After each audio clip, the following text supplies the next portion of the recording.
মাশাআল্লাহ দেখুন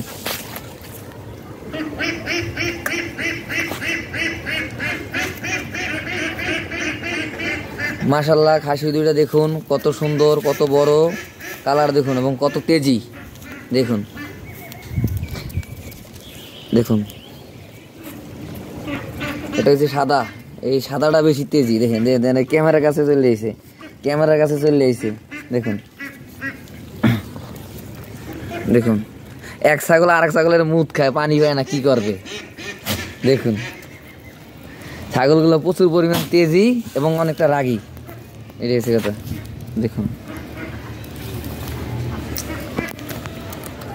দেখছেন কত বড় ছাগল ওটা একটা গরুর বাচ্চার সমান দেখুন খালি ক্যামেরার কাছে আসে খালি ক্যামেরার কাছে আসে দেখুন